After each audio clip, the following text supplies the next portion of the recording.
यमुना तीरावनचारी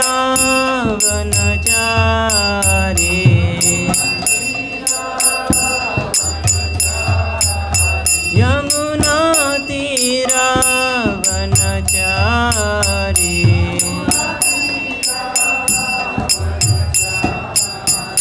जय राधा माधव कुंज विहारी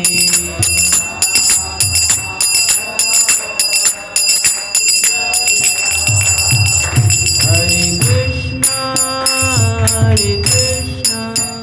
कृष्णा कृष्णा हरे हरे हरे राम राम राम हरे हरे हरे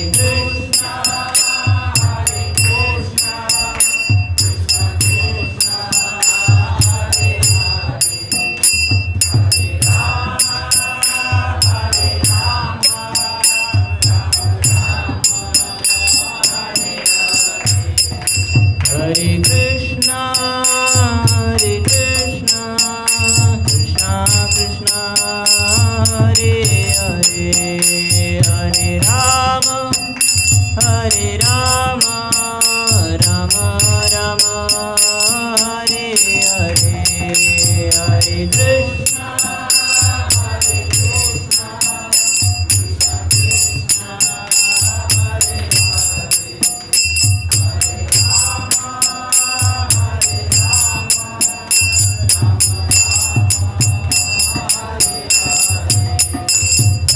कृष्णा हरे कृष्णा कृष्णा कृष्णा हरे हरे हरे राम राम राम हरे हरे हरे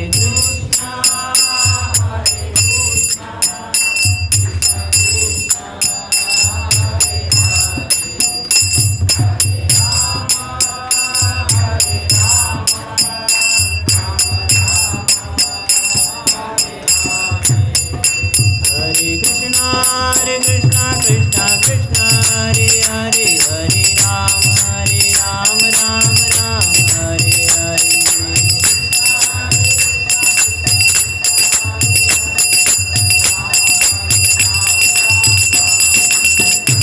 हरे कृष्णा कृष्णा कृष्णा हरे हरे हरे राम राम राम हरे हरे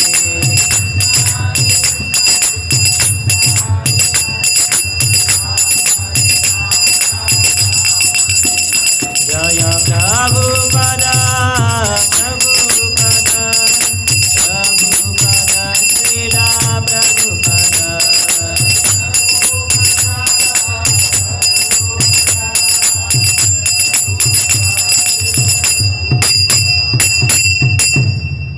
धर्म श्री हरिनाम संकीर्तन की जय। ओम नमो भगवते वासुदेवाय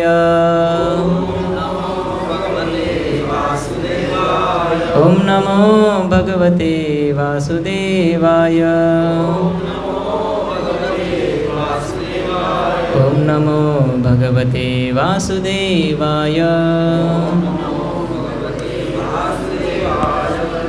हरे कृष्ण, आप सभी का बहुत बहुत स्वागत है। हम पढ़ श्रीमद् भागवतम स्कंद 7 अध्याय क्रमांक 8 भगवान नरसिंह द्वारा असुरराज का वध, श्लोक संख्या 31। नखान नख अंकुर उत्पीठित वत्सरोरुहं विसृज्य तस्य अनुचरान् उदायुधान् अहं समस्तान् नखशास्त्रपाणिभिः दोर्दण्डयुद्धः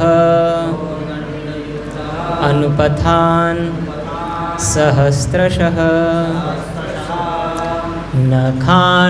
नखाङ्कुरोत्पाटितहृत्सरोरुहम्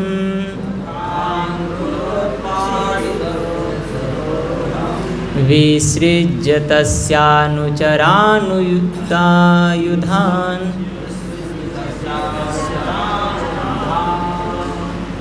अहं समस्तान्नखशस्त्रपाणिभिर्दौर्दण्डयुक्तोऽनुपथान् सहस्रशः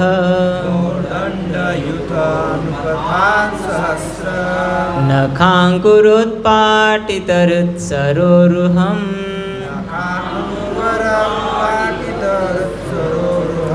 विसृज्य तस्यानुचरानुदायुधान् अहं समस्तान्नखशस्त्रपाणिभिर्दौर्दण्डयुक्तोऽनुपथान् सहस्रशः नखाङ्कुरोत्पाटितहृत्सरोरुहम्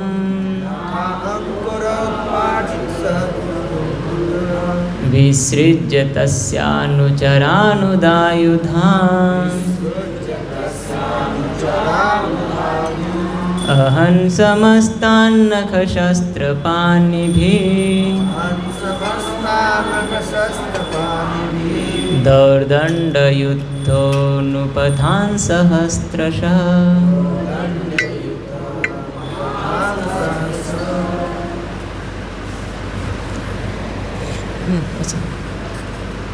अच्छा तुम्ही वाचा.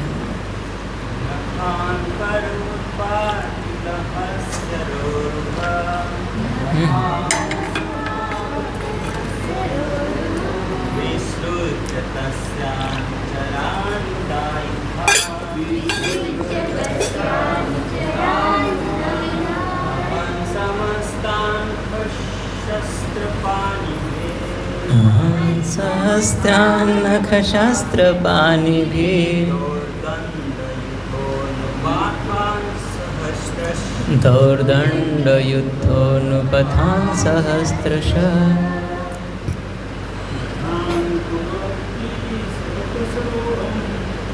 नखाङ्कुरोत्पाटितहृत्सरोरुहम्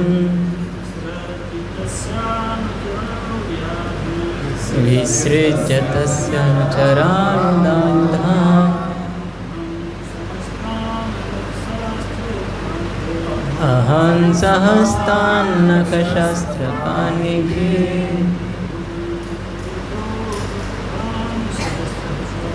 दौर्दण्डयुक्तोऽनुपथान् सहस्रशः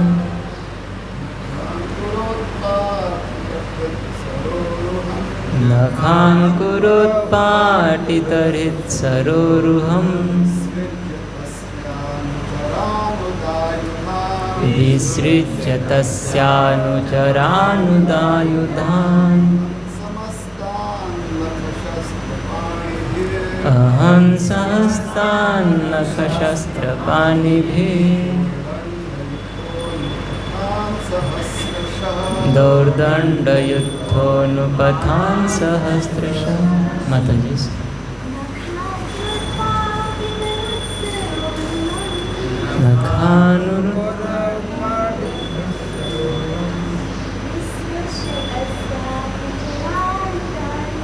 विसृज्य तस्यानुचरानुदायुधान्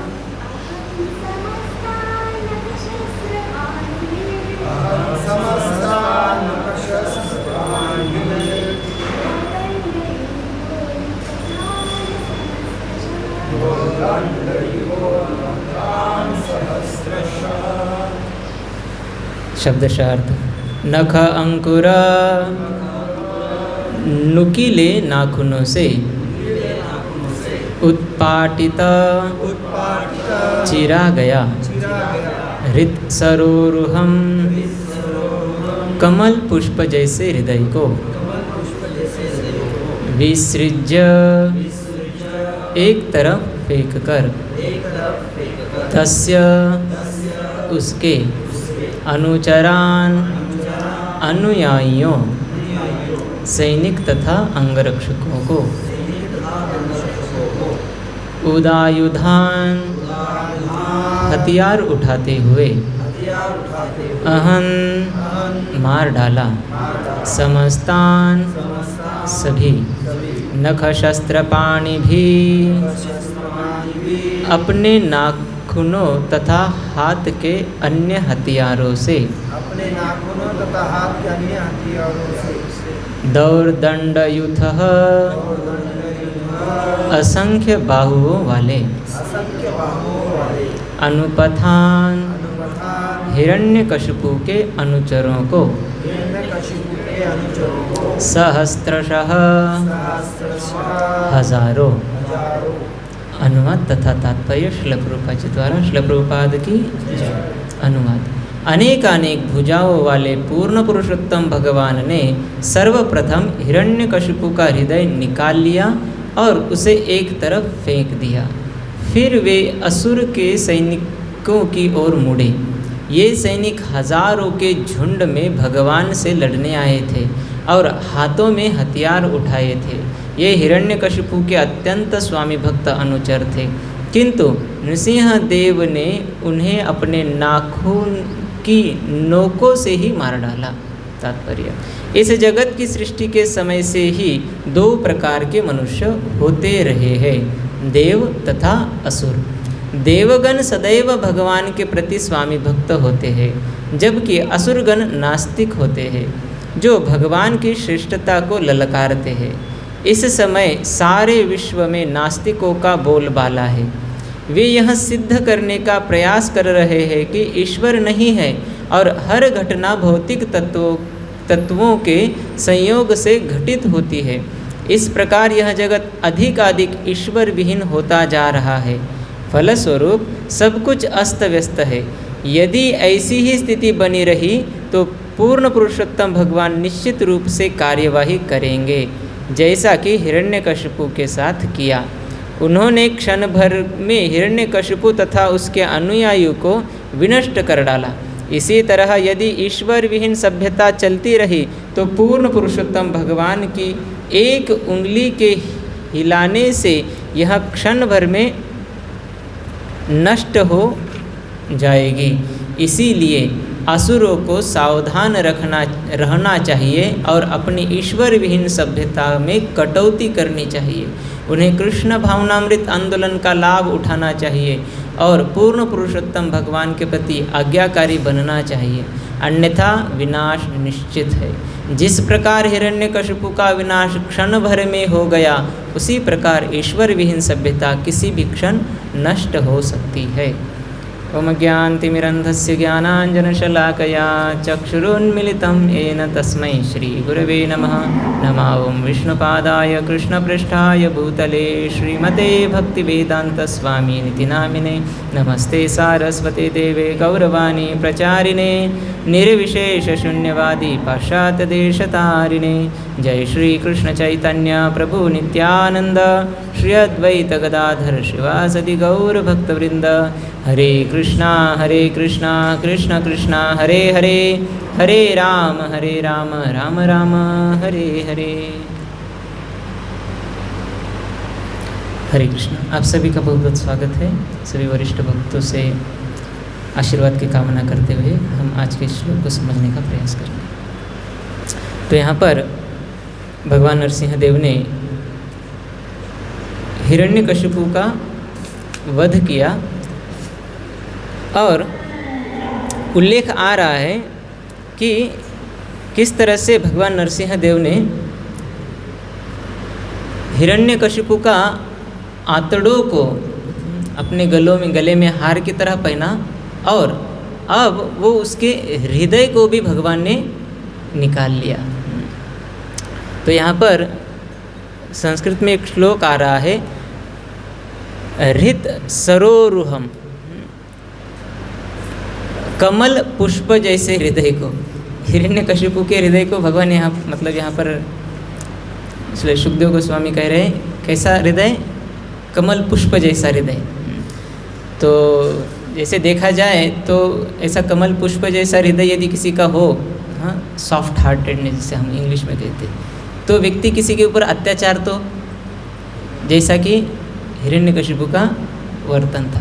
लेकिन भगवान यहाँ पर हिरण्यकशिपु के पूर्व जन्मों का विचार कर रहे हैं, हाँ, कि हिरण्यकशिपु कौन है, भगवान के ही, हाँ। और दूसरा यह देख रहे हैं कि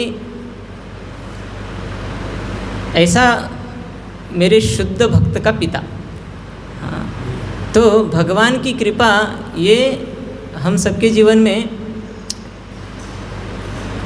दोनों तरह से आ सकती है। या तो हम भगवान के शुद्ध भक्त बन जाए, या हम भगवान के शुद्ध भक्त के संपर्क में आए। ये दोनों तरह से भगवान की कृपा हम पर हो सकती है। और भगवान हिरण्यकशिपु के हृदय को निकाल लेते हैं, अर्थात अभी हिरण्यकशिपु पूर्णतः उसका यह देह नष्ट हुआ। फिर जब हिरण्यकशिपु के अनुचर, यहाँ पे कहा गया है स्वामी भक्त, तो हर जगह पर स्वामी भक्त रहते हैं। यहाँ पर तात्पर्य में श्रील प्रभुपाद जी कह रहे हैं कि इस सृष्टि के सृजन से ही दो प्रकार के मनुष्य इस सृष्टि में है। एक होते हैं देवता, दूसरे होते हैं असुर। ये वृत्ति का उल्लेख चल रहा है, देव वृत्ति के लोग और असुर वृत्ति के लोग। जो देव वृत्ति के लोग होते हैं वो भगवान के आज्ञाओं को समर्पित होते हैं। जैसा भगवान की इच्छा है उस इच्छा के अनुसार वो अपना जीवन ढालने के लिए तैयार होते हैं। और असुर वृत्ति के लोग वो अपने इंद्रियों के सेंस ग्रेटिफिकेशन, इंद्रियों के संतुष्टि के लिए पूर्ण जीवन समर्पित करना चाहते हैं, जबकि भगवान कहते हैं इंद्रियों को नियंत्रित करो और मेरी सेवा में लगाओ। और वो कहते हैं कि हमें नहीं लगाना, हमें हमारी इंद्रियों का पूर्णतः खुद के लिए ही उपभोग करना है। तो असुर प्रवृत्ति के लोग, यदि ये नियम को टालना है कि हमारा अस्तित्व किसी की सेवा के लिए बना है, तो या तो नियम निकाल दो, नहीं तो नियम बनाने वाला निकाल दो। क्योंकि नियम बनाने वाला निकल गया तो अपने आप नियम निकल जाते हैं। तो असुर प्रवृत्ति के लोग हमेशा भगवान की आज्ञाओं का उल्लंघन करते हैं, या तो उन आज्ञाओं को झूठा साबित करके या आज्ञा बनाने वाले का अस्तित्व नष्ट करने का प्रयास करके। तो प्रभुपाद जी कह रहे हैं कि ऐसी सभ्यता, इसे कहते हैं ईश्वर विहीन सभ्यता। तो असुर प्रवृत्ति के लोग हमेशा ऐसे ईश्वर विहीन सभ्यता में रहने का लिए उत्साही होते हैं, जबकि देवगण हमेशा भगवान तथा भगवान के भक्तों के सानिध्य में रहने के लिए उत्साही रहते हैं। जैसे हमने कल श्रम परिहार किया तो बहुत सारे भक्तगण, 250 के आसपास भक्तगण उस श्रम परिहार में थे। सुबह से लेकर शाम तक हर कोई भगवान के नाम तथा उनकी गुण तथा लीलाओं को श्रवण करने के लिए उत्साही था। एक ही हॉल में बैठकर हमने पूरा कार्यक्रम किया, पर ऐसा किसी के चेहरे पे नहीं लग रहा था कि काय बसोले आम्हाला इथं। तो वही दूसरी ओर यदि किसी को सत्संग में बिठाया जाए और उसका वर्तन नहीं है सत्संग करने का, तो वो व्यक्ति या तो सत्संग छोड़कर चला जाता है या बड़ा कठिन महसूस करता है। उसी समय पर डीजे, क्लब्स, नाइट आउट्स, ऐसी जगह पर उनका उत्साह बहुत ज़्यादा होता है। गीता में भगवान कहते हैं कि या निशा सर्वभूतानां तस्यां जागर्ति संयमी यस्यां जागर्ति भूतानि सा निशा पश्यतो मुनि। तो जो सभी जीवात्माओं के लिए दिन का समय है, आत्म साक्षात्कारी व्यक्ति के लिए वह रात्रि के समान है। अर्थात इस सृष्टि में, यहाँ श्रील भगवद गीता में जो आसुर दैवासुर संपत्ति योग, यह अध्याय है 16वां अध्याय, तो उसमें उल्लेख आता है किस तरह से देवताओं के गुण होते, किस तरह से आसुरों के गुण होते।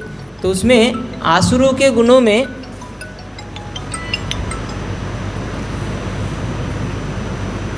जो लोग होते वो दंभो दर्प अभिमानश्च, जो दाम्भिक होते हैं, अहंकारी होते हैं, जो पाया है मैंने, बलबूते पे पाया है, उसमें किसी का कंट्रीब्यूशन है वो उसे मानते नहीं हैं।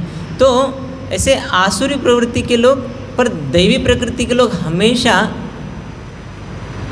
वो शम दम तितिक्षा, हाँ, इस तरह से उनके गुण धर्म होते हैं। तो जो आत्म साक्षात्कारी व्यक्ति है वो इंद्रिय भोग को रात्रि के समान कंपेयर किया गया है। जबकि आज की सभ्यता में लोग सुबह उठना, उन्हें लगता है क्या लाभ है, क्योंकि सुबह तो सोते हैं सब लोग, हाँ, जब 4 बज गए फिर भी पार्टी बाकी है ना। तो इस तरह से लोगों का आज का विचारधारा है कि 4 तक जगना है और 4 को सोना है, जबकि हमारी संस्कृति है ब्रह्म मुहूर्त पर उठना है और रात्रि के समय पर सोना है।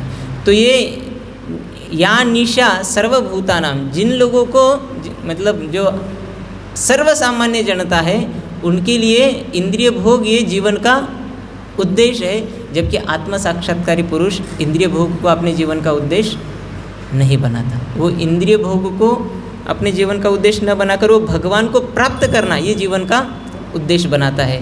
तो वो इंद्रिय भोग को रात्रि समझता है, जबकि भगवत सेवा को दिन के अनुसार तुलना किया गया है।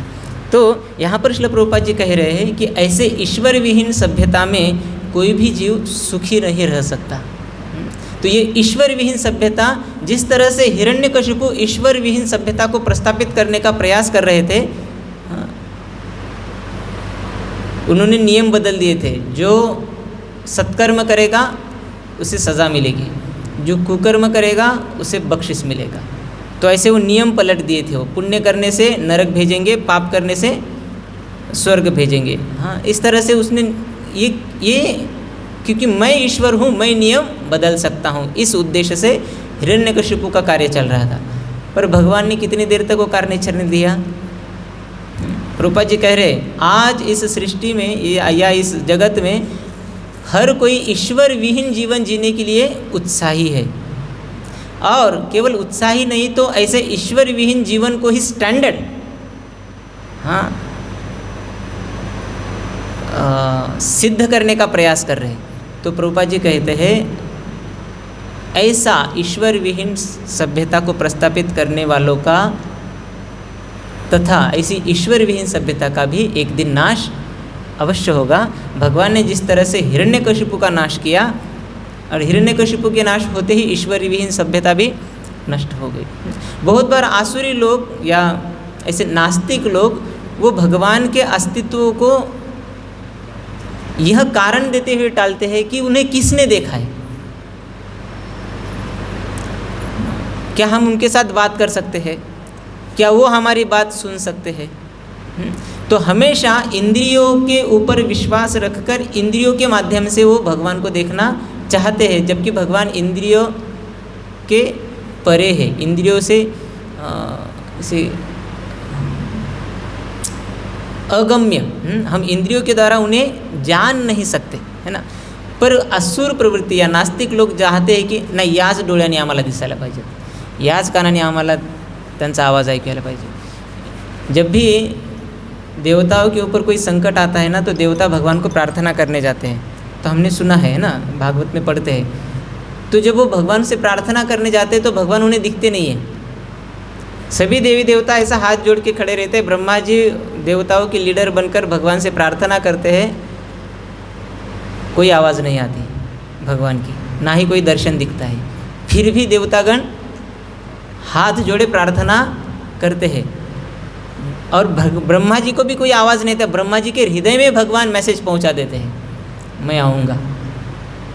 सभी देवताओं को कहना कि वो इस स्थल पर जन्म ले, मेरी लीला क्या संपन्न करने के लिए मैं आऊँगा। और ब्रह्मा जी कहते हैं देवताओं से, भगवान ने आश्वासन दिया है कि आ रहे हैं, और हमें जिम्मेदारी दी है, सेवा दी है कि हम लोग अलग अलग स्थान पर अलग अलग योनियों में जन्म ले लें, ताकि भगवान की लीला में सहायता कर सकें। देवता नहीं बोलते आम्हाला तर ऐकू आलं नाही, देवता पूर्णतः ब्रह्मा जी पर हाँ विश्वास रखते हैं। आपने कहा है तो अवश्य। तो ये है दैवी सभ्यता, जिसमें हम हमारी बुद्धि तथा हमारी इंद्रियों पर भरोसा नहीं करते, क्योंकि हमारी इंद्रिया तथा हमारी बुद्धि हमेशा हमें जन्म मृत्यु के चक्र में भगाती रहती है। उसके विपरीत हम गुरु तथा शास्त्र और साधुओं के वचनों पर श्रद्धा रखते हैं। शास्त्र कह रहे हैं कि शास्त्र में भगवान कहते हैं अहम सर्वस्य प्रभवः, तो भगवान ने कहा हमें सभी का पिता हो। गुरु भी कहते हैं हाँ कि भगवान हमारे पिता है। साधु संत भी कहते हैं हाँ, और सब उसी परम पिता पर ब्रह्म के सेवा में हाँ, उनके आनंद के लिए कार्य कर रहे हैं। तो हम जो कि इंद्रियों के प्रभाव में हैं, हम गुरुओं को देखते हैं, साधुओं को देखते हैं और शास्त्रों को देखते हैं और श्रद्धापूर्वक उसका पालन करते हैं, उस कथनों के अनुसार जीने का प्रयास करते हैं। ये दैवी सभ्यता है। तो दैवी सभ्यता में हर जीव सुखी रहता है। कल हम जब गए थे यात्रा में तो वहाँ के जो क्या कहते इतिहासकार, इतिहास का जो संशोधन करने वाले होते हैं, तो उनमें से वो जो भक्त थे वो मार्गदर्शन बता रहे थे कि इस परिसर का इतिहास क्या है। तो इतिहास बताते समय उन्होंने एक शब्द बहुत अच्छा सा बोला था। उन्होंने कहा था कि हर मतलब जब कोई विहीर होता है हाँ, जिसे हम कहते हैं वेल, उसमें हम कचरा डालते हैं या कुछ फूल डालते हैं, कुछ पत्ते डालते हैं, तो उससे वो नष्ट नहीं होते, उल्टा वो जो पानी का सरोवर है वो नष्ट हो जाता है, उसमें जो जीव है वो नष्ट हो जाते हैं। और हमें किसी को भी वो जीव को नष्ट करने का अधिकार नहीं है। जो भी हमें मिला है उन्हें हमने भगवान की कृपा समझते इस्तेमाल करना चाहिए। हर जीव को जीने का अधिकार है, ऐसा उन्होंने शब्द इस्तेमाल किया था। तो हमें अधिकार नहीं किसी को मारने का, जबकि ईश्वर विहीन सभ्यता में जीव की हत्या ये प्रथम कार्य है मांसाहार के लिए।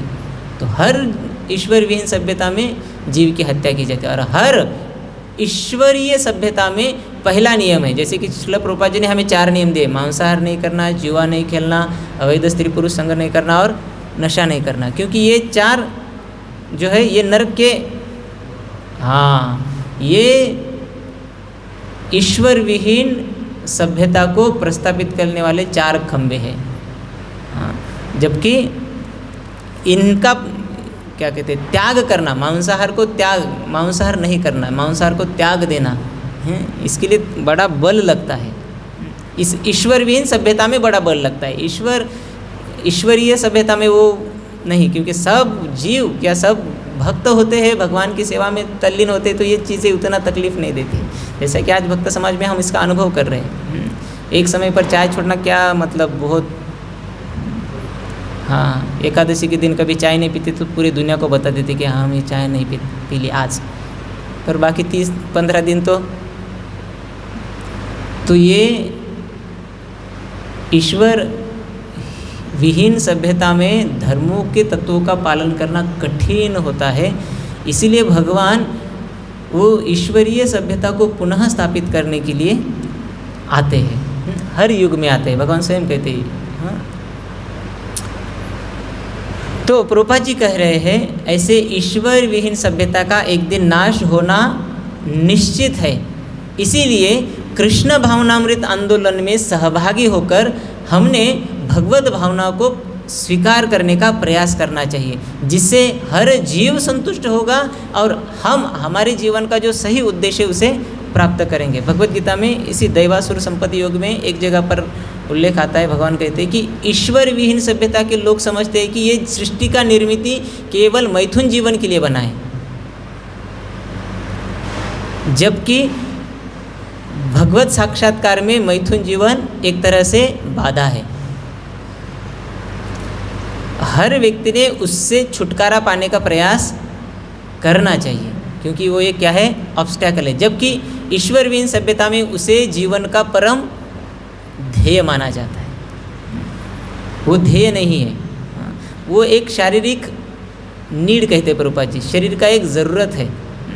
हर किसी के शरीर का ज़रूरत है, आवश्यक नहीं है। कोई उस ज़रूरत से क्योंकि हम बिना खाए मर सकते हैं, लेकिन बिना मैथुन के कोई व्यक्ति मरा हुआ आज तक किसी ने देखा नहीं। उल्टा उसका आयुष्य बढ़ता है यदि वो अपने वीर्य को रक्षण करता है। तो श्रील प्रभुपाद जी कह रहे हैं यहाँ पर कि इसीलिए असुरों को सावधान रहना चाहिए और अपनी ईश्वर विहीन सभ्यता में कटौती करनी चाहिए। आज भर्ती उदय चक्रवर्ती नहीं होगा आज, क्योंकि कितने सालों से आज हमें देखिए इस्कॉन को लगभग 60 साल हो चुके हैं, और ये वैष्णव सभ्यता तो श्री चैतन्य महापुरुष से भी देखें तो 525-30 वर्ष से ये हरे कृष्ण महामंत्र का प्रचार कार्य चल रहा है, फिर भी आज भी असुर लोग है ही नहीं है, या असुर विहीन सभ्यता है ही नहीं है, उल्टा हम देखते बढ़ रहा है। तो प्रभुपाद जी कहते हैं कि इस कृष्ण भावनामृत का अपॉर्चुनिटी को स्वीकार करके हमने हमारी जो ईश्वर विहीन सभ्यता है उसमें कटौती करनी चाहिए। धीरे धीरे थोड़ा थोड़ा उस हमारा स्वयं का, अभी हम दुनिया को नहीं देखेंगे, हमारे अंदर ही हम भगवान से भागने का प्रयास करते हैं। जब तक भगवान के सामने तब तक हमें लगता है कि भगवान हमें देख रहे हैं। जैसे भगवान को छोड़कर हम ऊपर के रूम में चले जाए, इधर उधर चले जाए, तो हमें लगता है कि अभी कौन है, मैं अकेला ही हूँ। तो ये कटौती करनी है, धीरे धीरे देखना है कि हाँ इस जगह पर भगवान है, इस जगह पर भगवान है। कम से कम हमारे रूम में भगवान के फ़ोटो रखते तो समझते हाँ यहाँ पर भगवान हमें देख रहे हैं। तो धीरे धीरे हमारी चेतना को हमने भगवत भावना भावित करना चाहिए कि हर समय देखना चाहिए कि भगवान हर जगह पर उपस्थित है। इस तरह से यदि हम कृष्ण भावनामृत को अपने जीवन में लाएंगे, हरे कृष्ण महामंत्र का जप के माध्यम से, हरे कृष्णा कृष्ण कृष्णा हरे हरे, हरे राम राम राम हरे हरे, और साधु संतों की संगति में रहकर शास्त्रों को समझने का प्रयास करेंगे और शास्त्र के वाणी के अनुसार यदि हम हमारा जीवन ढालने का प्रयास करेंगे तो हम हमारी आसुरी प्रवृत्ति को धीरे धीरे त्याग पाएंगे और दैवी गुणधर्मों को आत्मसात करेंगे। हाँ, श्रीमद् भागवत कहते हैं, शायद से भागवत में, यस्यास्ति भक्तिर् भगवते अकिंचना सर्वैर्गुणैस्तत्र समासते सुरः हराव अभक्तश्च कुतः मद्गुना मनोरथेना असतो धावतो भई। तो यदि कोई भगवान का भक्त बन जाए तो दैवी गुण अपने आप उसमें आ जाते हैं, उसे दैवी गुण प्राप्त करने के लिए अलग प्रयास नहीं करना पड़ता है। हाँ, जबकि अभक्त जो है उसके पास बाह्य दृष्टि से देखा जाए तो बहुत बड़े बड़े गुणधर्म दिखे, हाँ, पर यदि वो अभक्त है अर्थात भगवान को ही नहीं मानता तो हराव अभक्तस्य कुतः महान गुण, उनके अंदर कहाँ कोई महान गुण है।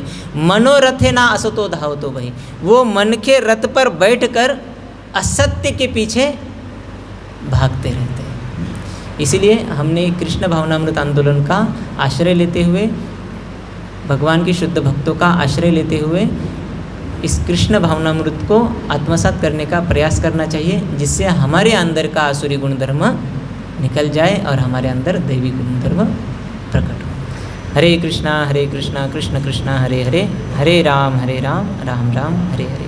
अमल पुराण श्रीमद् भागवतम की जय, श्रील प्रभुपाद की जय, गौर भक्तवृंद की जय। किसी के मन में कोई प्रश्न या जिज्ञासा हो तो आप पूछ सकते हैं। पहले एक्सप्लेन करता हूँ कि मैंने बताया था कि हमारी मन बुद्धि से भगवान को प्राप्त करते हैं और किसी के शरण जाने से उसका एक तात्पर्य को आश्रय लेने से हम प्राप्त कर सकते हैं। लेकिन अगर हम हमारे मन और बुद्धि से भगवान को प्राप्त नहीं कर सकते, भगवान ने तो ये हमें दिया है, उसका कुछ ऑप्शन नहीं। अगर हम किसी की शरण में भी जाएंगे उनको भी मन और बुद्धि, तो हम इस बात को कैसे समझे कि सच में हम क्वालिफाइड भी है नहीं।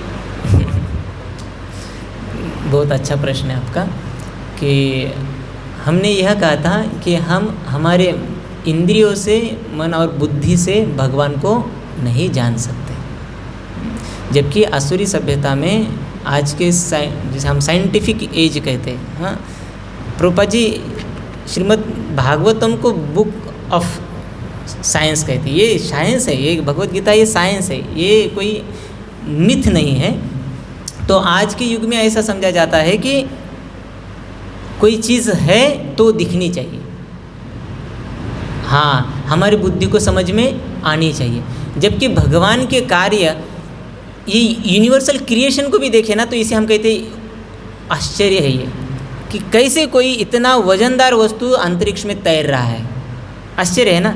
तो हमारी बुद्धि से समझने का प्रयास करेंगे तो हम लॉजिक नहीं लगा सकते। तो कहीं पर हमें वी आर नाउ स्टडिंग, इतना ही कह सकते हैं।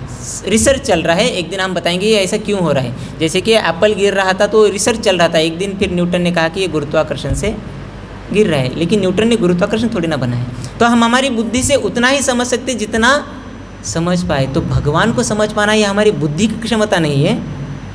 हाँ, पर शास्त्र कहे कि भगवान ने हिरण्यकशिपु को अपने नाखून से फाड़ दिया।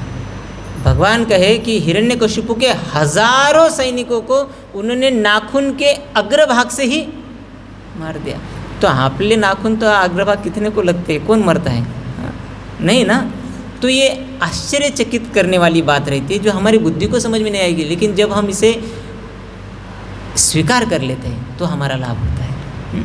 हमारा कहने का ये अर्थ था कि हम हमारी बुद्धि से नहीं समझ पाएंगे, लेकिन श्रील प्रभुपाद जी कह रहे हैं ना, और हम स्वीकार कर लें। क्यों? क्योंकि आत्म साक्षात्कार या स्पिरिचुअल साइंस ये सब्जेक्ट मटेरियल इंद्रियों का नहीं है, लेकिन मटेरियल इंद्रियों को उसमें प्रयोग करके, जैसे आँखों से श्रीमद् भागवत की रचनाओं को देखकर पढ़कर, कर्णों से श्रीमद् भागवत को श्रवण कर कर, मतलब ये इंद्रिय एंगेज करके ही हमें मिलेगा, लेकिन केवल इनके माध्यम से हम नहीं जान पाएंगे। नहीं, मैं वाचन घेणार आणि समझणार, ऐसा नहीं। ये हमारा कहने का उद्देश्य था। हमें किसी का आश्रय लेना चाहिए जिसने पढ़ा है। जैसे ये श्लोक यदि आप स्वयं पढ़ने का प्रयास करते, बहुत सारे भक्त तो पढ़ नहीं पाते, लेकिन हम इसे 3 बार दोहराए तो आप थोड़ा बार पढ़ पाए। सही बात है, गलत बात है? हाँ, इसी तरह से जो ज्ञान किसी ने पढ़ा है, श्रवण किया है, सुना है और वो बोल रहा है, तब समझना आसान जाता है। तो किसी का आश्रय लिए बिना हमने अ आ ई भी नहीं सीखी है, ABCD भी नहीं सीखा है, आश्रय लिया तभी सीख पाए।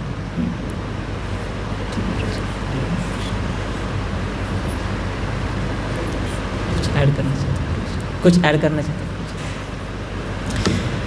श्रील प्रभुपाद की जय, गौर भक्त वृंद की जय, निताय गौर प्रेमानंदे, हरि हरि।